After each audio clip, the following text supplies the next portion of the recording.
Hello प्यारे विद्यार्थियों, आप सभी का अपनी पाठशाला में स्वागत है। आज की इस वीडियो में हम कक्षा 6 में इतिहास विषय के जो गृह कार्य के प्रश्न दिए गए हैं 19/7/2021 अर्थात 19 जुलाई 2021 के उन प्रश्नों के बारे में अध्ययन करेंगे। ये इस विषय का ये कक्षा 6 में पहला पाठ है। क्या, कब, कहाँ और कैसे। इतिहास के घटनाक्रम के बारे में है कि क्या हुआ, कब हुआ, कहाँ हुआ, कैसे हुआ, इन सबसे संबंधित पाठ है। टॉपिक है अतीत को जानने के स्रोत। किन स्रोतों के माध्यम से अतीत की जानकारी प्राप्त होती है, तो ये टॉपिक है। ये पुस्तक है इतिहास हमारे अतीत, भाग फर्स्ट है। 6वीं क्लास में भाग फर्स्ट चलता है, फिर 7वीं क्लास में जाएंगे तो भाग सेकंड आ जाएगा और 8वीं क्लास में जाएंगे तो भाग थर्ड आ जाएगा। 3 भागों में बटा हुआ ये। तो चलिए देखते हैं इसका पहला क्वेश्चन क्या होगा। वीडियो को आप एक बार आंसर लिखने से पहले एक बार आप सुन लीजिए ताकि आपको लिखने के बाद में याद भी रहेगा अच्छी तरीके से। आप सुनेंगे तो याद करने में और लिखने में आसानी रहेगी, समझकर लिखने में आसानी रहेगी। इसका पहला क्वेश्चन क्या है, इतिहास से क्या अभिप्राय है। सामान्य तौर पर इतिहास उसे कहते हैं जो आज से पहले का जो कुछ हो चुका घटनाक्रम, बीत चुकी जो बात, वह इतिहास हो गई है। हम इसको दूसरे शब्दों में देखें तो व्यक्ति, समाज एवं देश की महत्वपूर्ण विशिष्ट और सार्वजनिक घटनाओं का कालक्रम के अनुसार विवरण ही क्या कहलाता है, इतिहास कहलाता है। मतलब व्यक्तियों का भी आ गया इसमें, समाज का भी आ गया, देश की कोई महत्वपूर्ण या विशिष्ट या सार्वजनिक घटनाएं, सभी का जो विवरण होता है, पहले का जो घटित हो चुका घटनाओं का विवरण हो गया, वह क्या कहलाता है, इतिहास कहलाता है। आज के पीछे जो कुछ हो चुका वह इतिहास कहलाता है। ठीक है, चलिए नेक्स्ट क्वेश्चन है, क्वेश्चन नंबर 2 है। अतीत के अध्ययन से, अतीत इतिहास को ही कहते हैं, अतीत के अध्ययन से या इतिहास के अध्ययन से हमें किस किस प्रकार की जानकारी प्राप्त हो सकती है। किस किस प्रकार की जानकारी प्राप्त, अगर हम अतीत का अध्ययन करें तो हमें किस किस प्रकार की जानकारी प्राप्त होगी।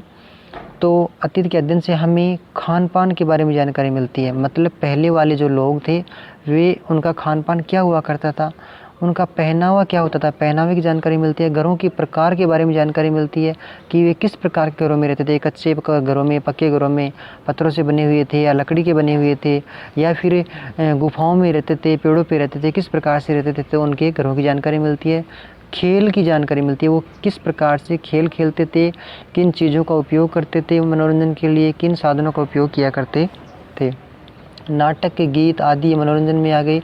और तथा समाज के सभी वर्गों की जानकारियाँ भी मिलती हैं। इतिहास का अध्ययन करेंगे तो समाज के सभी वर्ग, जैसे कोई शासक वर्ग था, मजदूर वर्ग है, किसान या कृषक वर्ग है, व्यापारी वर्ग है, घूमने फिरने वाले, अलग अलग प्रकार के जो सभी प्रकार के जो लोग थे, सभी प्रकार के जो वर्ग बटे हुए थे, उन सब की जानकारी हमें इतिहास के अध्ययन करने से मिलती है। चलिए नेक्स्ट क्वेश्चन कौन सा इसमें, आदि मानव का, क्वेश्चन नंबर 3 है इसमें। आदि मानव का निवास भारतीय उपमहाद्वीप में कहाँ कहाँ देखने को मिलता है। आदि मानव का निवास भारतीय उपमहाद्वीप में कहाँ कहाँ देखने को मिलता है। तो ये 8-10 जगह हैं। पहले के ज़माने में मानव जब अपना निवास स्थान बनाता था तो ऐसे स्थान पे बनाता था जहाँ पे उसको उसकी मूलभूत आवश्यकताओं की पूर्ति हो सके, अर्थात खाने पीने की व्यवस्था हो सके और सही प्रकार से वह रह सके। पानी के क्षेत्र के आसपास वो रहा करते थे। तो अधिकांश जो सभ्यताएं वे नदी घाटियों के पास में बनी हुई हैं। तो यह है आदि मानव कहाँ रहता था, नर्मदा नदी का क्षेत्र, इसके आसपास सुलेमान और कीर्थर की पहाड़ियाँ, वर्तमान में ये पाकिस्तान में है और उस टाइम में भारतीय उपमहाद्वीप के अंदर थी। आज भी भारतीय उपमहाद्वीप के अंतर्गत आती है, लेकिन वर्तमान में ये पाकिस्तान में स्थित हैं।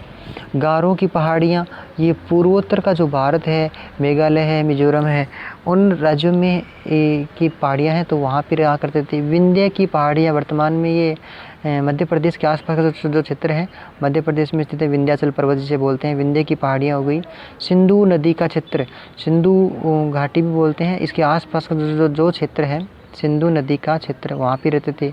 गंगा व सोन नदी के क्षेत्र, इन क्षेत्रों में आदि मानव का निवास हुआ करता था। क्यों पता चला इस बातों का, क्योंकि इन क्षेत्रों के आसपास प्राचीन काल के जो अवशेष प्राप्त हुए हैं उनसे पता चलता है कि मानव यहाँ रहा करता था।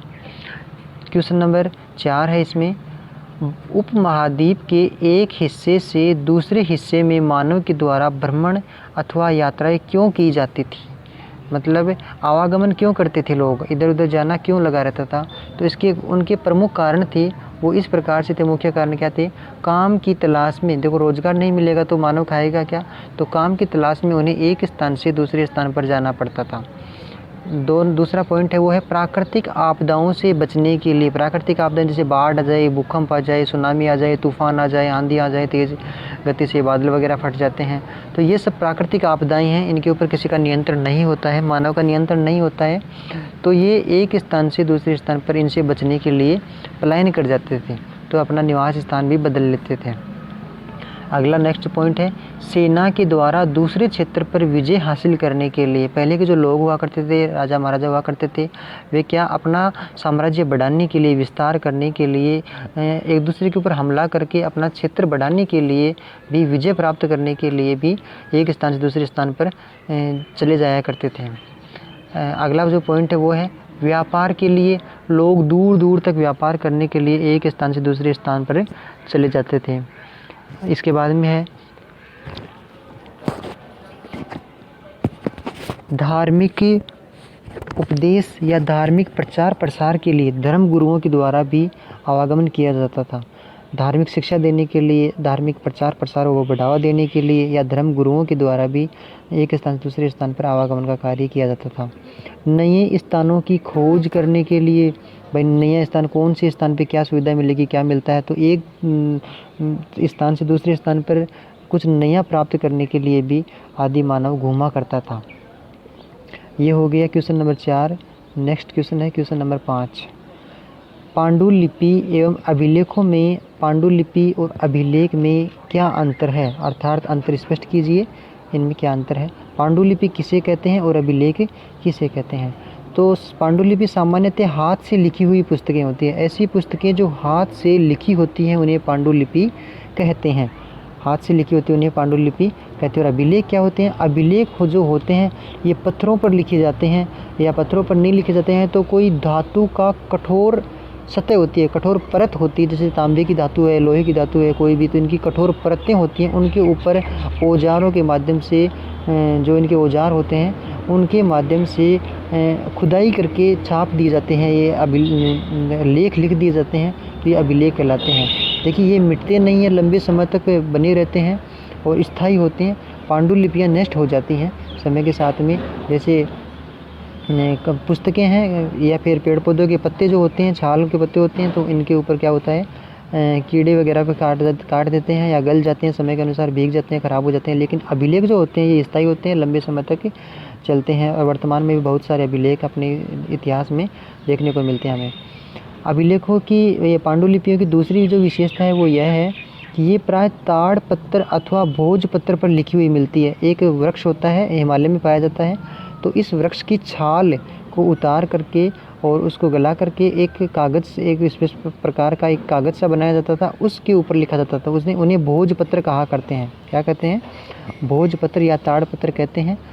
तो उनके ऊपर लिखित था। ये मंदिरों में या विहारों से प्राप्त होते हैं। मंदिरों में कहने का मतलब है इन पत्रों का यूज ज़्यादा मंदिरों में धार्मिक विधियों का वर्णन करने में, गतिविधियों का वर्णन करने में, या विहार जो बौद्ध विहार वगैरह हैं, बौद्ध भिक्षु जहाँ पे रहते हैं, या और भी धर्म से संबंधित जो पूजा स्थल हैं, उन स्थानों पर ये भोजपत्र जो मिलते हैं इन्हें पांडुलिपियाँ कहते हैं, ये मिलते हैं। और अभिलेखों का दूसरा अंतर देखें, पांडुलिपि का एक और देख लेते हैं एक बार। तीसरा जो पांडुलिपि में वो है, ये है इनमें धार्मिक मान्यताओं व व्यवहारों, धार्मिक मान्यताएं क्या हैं, व्यवहार किस प्रकार से किया जाता है, राजाओं की जीवन शैली कैसी है, हुआ करती है, औषधियों का हमारा प्रमुख जो उस टाइम में दवाई यूज़ करते थे, भाई कौन सा रोग होने पर क्या दवाई लेंगे, औषधियों के बारे में, विज्ञान आदि सभी विषयों पर उल्लेख मिलता है। ये किससे मिलता है? अपने को पांडुलिपि से मिलता है। और तीसरा पॉइंट देखते हैं अभिलेख में।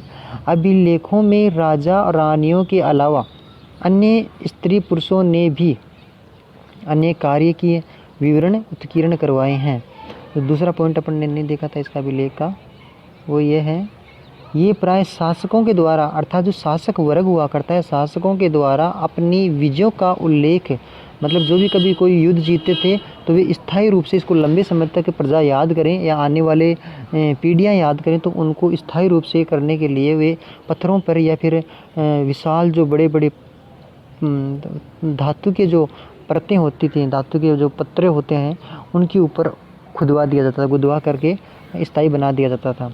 आदेशों के लिए भी काम में लिए जाते हैं, अपने आदेशों को लागू करने के लिए भी ये काम में लिए जाते थे। इस प्रकार से ये अभिलेख और पांडुलिपि के बीच में अंतर था वो स्पष्ट हो गया है। आप इनको ध्यान से सुने और याद भी कीजिए। आपको जानकारी पसंद आई हो तो हमें कमेंट बॉक्स में ज़रूर बताइए, हमें खुशी होती है। धन्यवाद।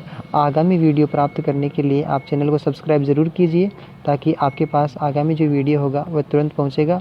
आपका कोई संदेश हो या कोई कुछ क्वेश्चन हो तो आप ज़रूर पूछ सकते हैं। तब तक के लिए धन्यवाद। मिलते हैं नेक्स्ट वीडियो में। आप सभी का दिन शुभ हो।